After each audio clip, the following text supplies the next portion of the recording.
जय श्री सत्यनारायण भगवान की जय। आप सभी भक्तों का स्वागत है आपके अपने YouTube चैनल भक्ति शॉर्ट 2.0 पर। आज हम सुनेंगे भगवान सत्यनारायण व्रत की पूजा विधि, संपूर्ण 5 अध्याय की पवित्र कथा और अंत में आरती। सबसे पहले व्रत करने वाला भक्त प्रातः स्नान करके स्वच्छ वस्त्र धारण करे और घर के मंदिर या किसी पवित्र स्थान पर चौकी रखकर उस पर पीला या लाल वस्त्र बिछाए। उस पर भगवान सत्यनारायण की तस्वीर या मूर्ति स्थापित करे। पास में जल से भरा कलश रखें और उसमें आम के पत्ते लगाकर ऊपर नारियल रखें।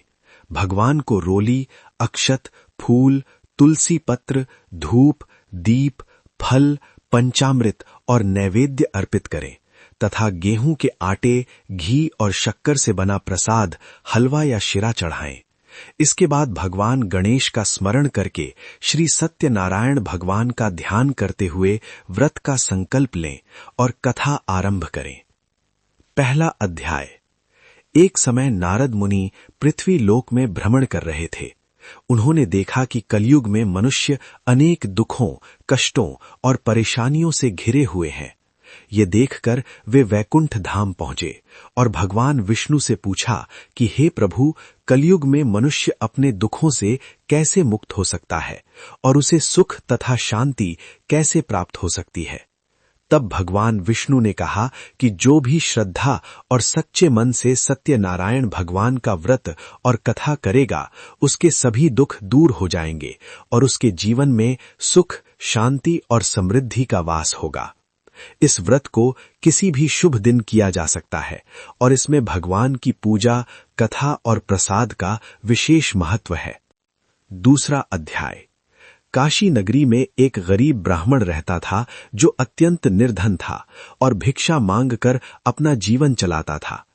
एक दिन भगवान विष्णु साधु के रूप में उसके सामने प्रकट हुए और उसे सत्यनारायण व्रत करने का उपदेश दिया। ब्राह्मण ने श्रद्धा और विश्वास के साथ ये व्रत किया। कुछ ही समय में भगवान की कृपा से उसकी गरीबी दूर हो गई और उसका जीवन सुख और समृद्धि से भर गया। वह नियमित रूप से भगवान की पूजा और कथा करता रहा। तीसरा अध्याय। एक दिन एक लकड़हारा जंगल से लकड़ी काटकर लौट रहा था। उसने ब्राह्मण के घर सत्यनारायण भगवान की कथा और पूजा होते हुए देखी। उसने ब्राह्मण से इस व्रत का महत्व पूछा। ब्राह्मण ने उसे सत्यनारायण व्रत के बारे में बताया। लकड़हारे ने भी सच्चे मन से ये व्रत करने का संकल्प लिया और उसी दिन भगवान की पूजा की। भगवान की कृपा से उसे अधिक धन और अन्न प्राप्त हुआ और उसके जीवन में सुख और समृद्धि आ गई। चौथा अध्याय। एक धनी व्यापारी था जिसका नाम साधु था। उसकी पत्नी का नाम लीलावती था और उनकी एक सुंदर पुत्री थी जिसका नाम कलावती था। व्यापारी ने एक बार भगवान सत्यनारायण का व्रत करने का संकल्प लिया, लेकिन व्यापार और अन्य कार्यों में व्यस्त होने के कारण वह अपना संकल्प भूल गया। समय बीतता गया और उसकी पुत्री का विवाह हो गया। एक दिन व्यापारी अपने दामाद के साथ व्यापार के लिए दूर देश गया। भगवान की लीला से उस नगर के राजा ने उसे चोरी के आरोप में पकड़ लिया और उसे कारागार में डाल दिया। इस प्रकार उसे अपने वचन को भूलने का फल मिला। पांचवा अध्याय। जब व्यापारी की पत्नी लीलावती और पुत्री कलावती को ये समाचार मिला तो उन्होंने सच्चे मन से भगवान सत्यनारायण का व्रत और कथा की। भगवान की कृपा से व्यापारी और उसका दामाद कारागार से मुक्त हो गए और उनका खोया हुआ धन भी वापस मिल गया। जब व्यापारी घर लौटा तो उसने अपनी भूल को स्वीकार किया और पूरे परिवार के साथ श्रद्धा और भक्ति से भगवान सत्यनारायण का व्रत, पूजा और कथा की। इसके बाद उनके जीवन में सुख, शांति और समृद्धि बनी रही और उन्होंने भगवान का धन्यवाद किया।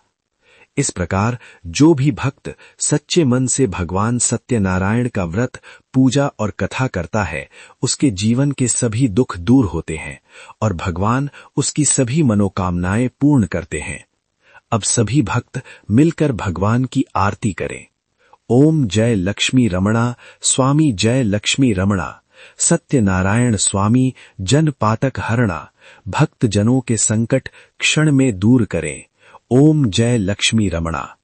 आरती के बाद भगवान से प्रार्थना करें कि हे प्रभु, हमारे जीवन में सुख, शांति और समृद्धि बनाए रखें और हमें सदैव सत्य और धर्म के मार्ग पर चलने की प्रेरणा दें।